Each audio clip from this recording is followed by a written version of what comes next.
Hello guys, তো আমার কাছে চলে এসছে অন্নপূর্ণা যোজনার ফর্ম। পুরো ফর্মটাই দেখিয়ে দিচ্ছি, প্রথম থেকে শেষ পর্যন্ত কোথায় কী করতে হবে বাংলাতে লেখা আছে। আপনারা চাইলে ইংরেজিতেও নিয়ে আসতে পারেন, আমি বাংলায় এনেছি। একদম সম্পূর্ণভাবে আস্তে আস্তে পুরো পাতায় 13 পাতার পেজটা আমি দেখিয়ে দিচ্ছি। দেখুন, এখানে প্রথমে লেখা আছে পরিবার প্রধানের নাম। ঠিক আছে, ভালোভাবে মানে পড়ে নেবেন আগে।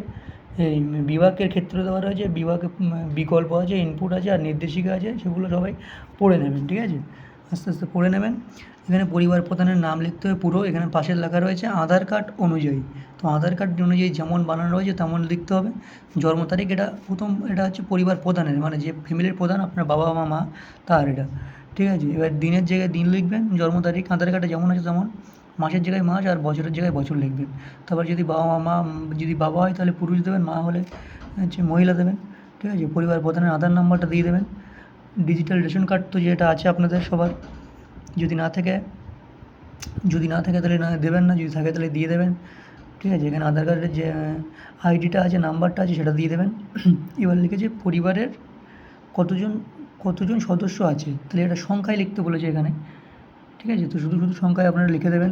যদি 4 জন থাকে 4 জন, 5 জন থাকলে 5 জন। ঠিকানাটা পুরো দিয়ে দেবেন। প্রথমে ভিলেজ পোস্ট দিয়ে দেবেন, যেটা হবে সেটা। তারপর মানে থানাটা দিয়ে দেবেন। তারপর থানাটা যেটা লিখবেন, তো পিনকোড দিয়ে দেবেন। তারপর ডিস্ট্রিক্ট দিয়ে দেবেন। খেলা শেষ। আস্তে আস্তে আস্তে একদম সাজিয়ে দিয়ে দেবেন। ইংলিশে করলে ইংলিশে করবেন, প্রথম থেকে যেটা করবেন একটা করবেন, ইংলিশে করলে ইংলিশে, বাংলায় করলে বাংলায়। ঠিক আছে, যোগাযোগ নম্বর, মোবাইল নাম্বারটা যেটা আছে আধার কার্ডের সঙ্গে এখানে লেখা রয়েছে, আধার কার্ডের সাথে যুক্ত মোবাইল নাম্বার, তো আধার কার্ডের সাথে যুক্ত মোবাইল নাম্বারটা দিয়ে দেবেন। ঠিক আছে, এবার এখানে পরের 9 নম্বরে দেখুন লেখা দিয়েছে প্রত্যেকটা সদস্যর নাম, জন্ম তারিখ, মানে আপনার ফ্যামিলিতে যে কজন সদস্য আছে তাদের নাম, জন্ম তারিখ, লিঙ্গ, পরিবারের প্রধানের সঙ্গে তার সম্পর্ক, আধার কার্ড নাম্বার, পরিবারের সকল সদস্যদের। ঠিক আছে, তো এখানে পরিবারের প্রধানের যে ডিটেলস সেটা এখানে আমরা দিয়ে দিয়েছি।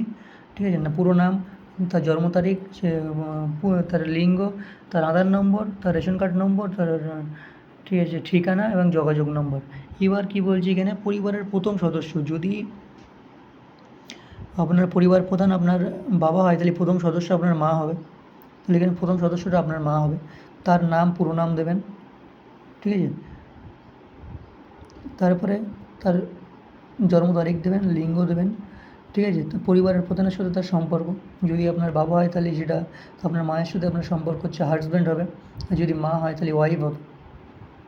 ঠিক আছে, সম্পর্কটা বাবা মায়ের সাথে যেটা হবে সেটা করে নেবেন।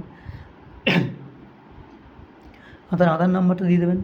সদস্য, এবার 2 নম্বর সদস্য, এবার প্রথম যে মানে বাচ্চাটা রয়েছে আপনার ফ্যামিলির বড় ছেলে, তাহলে বড় ছেলের নামটা 2 নম্বর সদস্যতে ডাকবেন। তার নাম, তার ডেট অফ বার্থ এবং জন্ম তারিখ। ঠিক আছে, আর এখানে এই যে মানে অন্য লেখা রয়েছে অন্নপূর্ণা যোজনার জন্য আবেদন করা হচ্ছে, হ্যাঁ হ্যাঁ করে দেবেন। এবার এটা 2 নম্বর পাতায় চলে আসুন। 2 নম্বর পাতায় একই অবস্থা আছে। 3 নম্বর সদস্য, 3 নম্বর সদস্য আপনার ছোটো ভাই বোন যে থাকবে, তার নাম, জন্ম তারিখ, লিঙ্গ, পরিবার প্রধানের সাথে তার সম্পর্ক, আধার নম্বর। 4 নম্বর সদস্য ওটাই করবেন, নাম, জন্ম তারিখ। ঠিক আছে, নাম, জন্ম তারিখ, লিঙ্গ, আধার কার্ডের সাথে সম্পর্ক, পরিবার প্রধানের সাথে সম্পর্ক, আধার কার্ডের নম্বর। এবারে 10 নম্বরে দেখুন পরিবার প্রধান এবং পরিবার সকলের প্রাপ্তবয়স্কদের ব্যাংকের ডিটেলস। ঠিক আছে, এর প্রথমে রয়েছে SOF, মানে পরিবার প্রধানের, এই প্রথম দেখুন 10 নম্বরে পরিবার প্রধানের ব্যাংকের যেটা রয়েছে সেটা, ব্যাংকের অ্যাকাউন্ট নাম্বার দেবেন।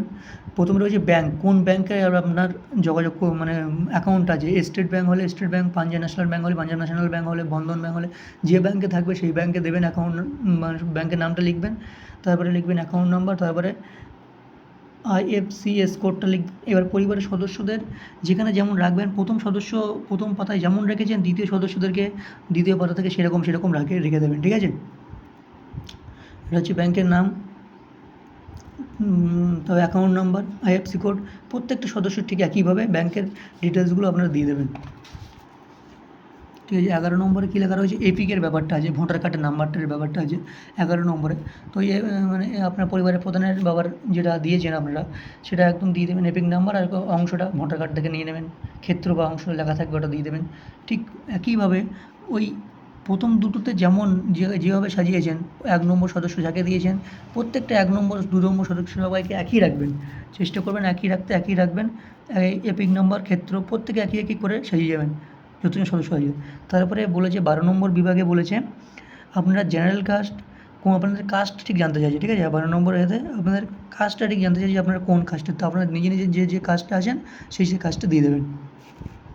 এবার রেশন কার্ড বলেছে আপনার কি ডিজিটাল রেশন কার্ড আছে? এখানে দেখুন, হ্যাঁ, ঠিক আছে। এবার রেশন কার্ডের বা খাদ্য নথিভুক্ততে বলা রয়েছে আপনার কি ডিজিটাল রেশন কার্ড রয়েছে? যদি হ্যাঁ হয় হ্যাঁ, যদি না হয় তাহলে না দিয়ে দেবেন। সবারই এখন রয়েছে। এবার ওটা ধরনটা ২য় নম্বর দিয়েছে, যদি হ্যাঁ হয় তবে রেশন কার্ডের ধরনটা উল্লেখ করবেন। তো ধরনটা এখানে দেওয়া দিতে বলেছে এসএসপি, এসপি, এইচএস এইটা সবার আমার আছে। আপনাদের যেটা আছে সেটা দিয়ে দেবেন।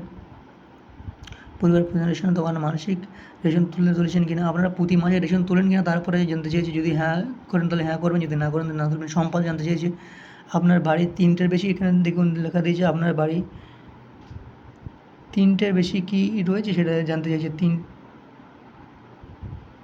কি লিখেছে বাড়ির ধরন, আপনার বাড়ির কি ৩ বা তার বেশি পাকা ঘর রয়েছে সেটা জানতে চাইছে। এটা না যদি ৩টের বেশি থাকে তাহলে হ্যাঁ লিখবেন, নাহলে না লিখবেন। পরিবারের জমির মালিকানা, যদি পরিবারের জমির মালিকানা যদি থাকে তো ভালো কথা, যদি না থাকে তার একটা স্ট্যাটাস দিয়ে দেবেন। এখানে লিখে দিয়েছে রেজিস্ট্রেশন নথি, মিউটেশনের কপি, ঠিক আছে? এগুলো সব দিয়ে জমা করে দিয়ে দেবেন। এবার এখানে লিখেছে পরিবারের সকল সদস্যদের মোট জমির পরিমাণ শতকরা কত, মানে শতকে চেয়েছেন। যদি কারো ৫ শতক, ১২ শতক, ২০ শতক যা থাকবে সেটা এখানে দিয়ে দেবেন, ঠিক আছে? রেজিস্ট্রেশন নথি এবং অবশেষ আরও জমির নথি লেখা রয়েছে। তারপরে বলেছে যানবাহন মানে ৩ চাকার বেশি, ৪ চাকার বেশি যদি কোনো মোটর গাড়ি থাকে তাহলে সেটা লিখতে বলেছে। যদি হ্যাঁ হয় হ্যাঁ লিখবেন। তারপরে যদি গাড়ির সংখ্যা উল্লেখ করা থাকে তাহলে রেজিস্ট্রেশন নাম্বার দিয়ে দেবেন। গাড়ির ডিপ ট্র্যাক্টর অন্তর্ভুক্ত, হ্যাঁ না বলে দেবেন, ঠিক আছে? পরিবারের সদস্য স্বাস্থ্য বিমা, যদি কারো স্বাস্থ্য বিমা করা থাকে সরকারি বেসরকারি, ওখানে হ্যাঁ হ্যাঁ প্রত্যেকটা সদস্যকে করে দেবেন, হ্যাঁ হ্যাঁ করে, হ্যাঁ বা না যার যেটা আছে সেটা। এবার প্রত্যেকটা সদস্যকে প্যান কার্ডের কথা বলেছে। তো প্রত্যেকটা সদস্য প্যান কার্ডের কথা আপনারা নিয়ে নেবেন। প্যান কার্ডের নাম্বারটা দিয়ে দিতে হবে। প্রথমে আপনার বাবারটা, তারপর ১ নম্বর সদস্য, ২ নম্বর সদস্য, তারপর প্যান কার্ডের নাম্বারটা, এরকমভাবে নিয়ে নেবেন। তারপর বলছে কর্মসংস্থা যার যেটা আছে সে সেটা বলবে। সরকারি ক্ষেত্র বলে সরকারি ক্ষেত্রে কেউ যদি সরকারি কাজ বাজ করে সরকারি, যদি বেসরকারি বেসরকারি সংগঠন ক্ষেত্রে যুক্ত, ব্যবসায়িক মালিক ইত্যাদি। অসংগতি যদি থাকে, যেটা ক্ষেত মজুর, শিল্পী যে যেমন করে তাহলে সেটা অসংগঠিত ক্ষেত্রে, সেখানে টিক মারতে হবে। সদস্য প্রত্যেকটা সদস্যদের একই অবস্থা। কেউ যদি বেকার হয়ে থাকে, ছেলেমেয়েরা যদি বেকার হয়ে থাকে তাহলে বেকার করে দেবে, অন্য হলে অন্য দেবে। যদি কেউ পড়াশুনো করে তাহলে সেখানে অন্য দিয়ে দেবে, বা পরিযায়ী শ্রমিক যার যেমন আছে সে সেরকম দেবে।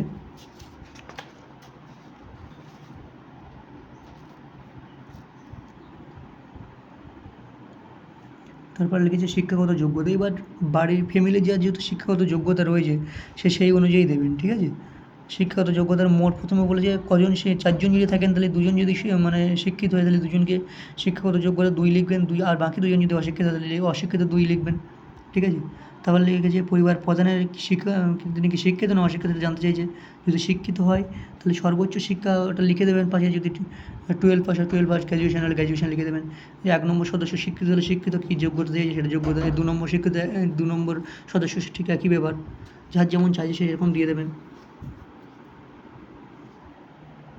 এবার কোনো সদস্য কোনো রকম সাংবিধানিক পদে, মন্ত্রী পদে বা বিধায়ক পদে, পৌরসভা কোনো রকম রয়েছে কিনা সেটা হ্যাঁ বললে হ্যাঁ দিয়ে দেবেন। যিনি রয়েছেন তার পদের সংসদের প্রয়োজনীয় নথি দিতে হবে, ঠিক আছে? কোনো সদস্য যদি সরকারি পেশাগত হয় তাহলে হ্যাঁ লিখলে হ্যাঁ লিখবেন, বা না লিখলে না লিখবেন। যেটা এখানে ফর্মটা ভালোভাবে পড়ে নিয়ে আপনি করে দেবেন। তারপরে একটা লিখে দিয়েছে জিএসটি যদি কারোর দোকান বা মালিকানা থাকে তাহলে করবেন। আর মোট বার্ষিক আয়টা সবাই করে দেবেন। যাদের ক্ষেত মজুর বা দিন মজুর তারা মোটামুটি সবাই এখন ১ লাখ টাকা করে, ৩০০ টাকা হয়ে গেছে, মানে ১ লাখ টাকা করে আপনি মিনিমাম দিতে পারবেন, ঠিক আছে? এবার যদি কারো এখানে এই ব্যাপারটা খুবই ইম্পর্টেন্ট আছে। সিএ আবেদনভুক্ত, সিএ আবেদন যারা করেছে তারা হ্যাঁ লিখবে, যারা করেনি তারা না লিখবে। প্রযোজ্য নয় লিখবে। প্রযোজ্য যদি নয় লেখা হয় তাহলে সবার প্রযোজ্য নয় হবে। আর যদি প্রযোজ্য হ্যাঁ হয় তাহলে তাদের ওই আবেদনপত্রের সব কিছু এখানে লেখা রয়েছে। আবেদনের নম্বরগুলো ইস্যু করা, সার্টিফিকেট নম্বর সবাই দিতে হবে। সদস্য ১, সদস্য ২ এরকম করে প্রত্যেকটা সদস্যর দিতে হবে, ঠিক আছে? কিষাণ ক্রেডিট কার্ড যদি থেকে থাকে কিষাণ ক্রেডিট কার্ডের বা কোনো ক্রেডিট কার্ড থাকলে তাদের প্রত্যেকটা ডিটেলস আপনাদেরকে দিতে হবে।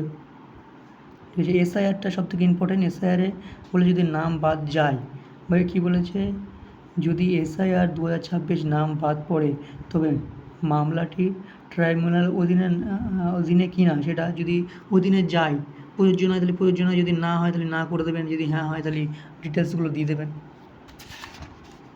সদস্য অনুযায়ী ডিটেলস দিয়ে দেবেন। এবার বাকি বাড়ির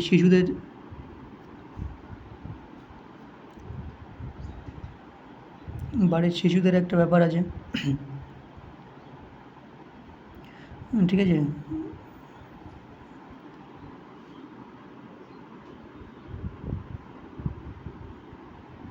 কী বলছে, বিদ্যালয়ের অধ্যয়নগত পরিস্থিতি শিশু বিবরণ বলছে কোনো বাজারে মানে কোনো যদি শিশুটা থাকে সামাজিক মর্যাদা নির্ভরশীল, যদি কোনো শিশু থাকে তাহলে শিশুদের সদস্য বা শিশুদের সেনার ব্যক্তি সে কোন বিদ্যালয়ে পড়ে, মানে যদি কোনো শিশু থাকে তাহলে সে কোন বিদ্যালয়ে পড়ে, ঠিক আছে, শিশুর নাম, বিদ্যালয়ের নাম, সরকারি না বেসরকারি, ঠিক আছে, শিক্ষিত মাদ্রাসা না অন্য কিছু, সমস্ত কিছু এখানে দেওয়া রয়েছে।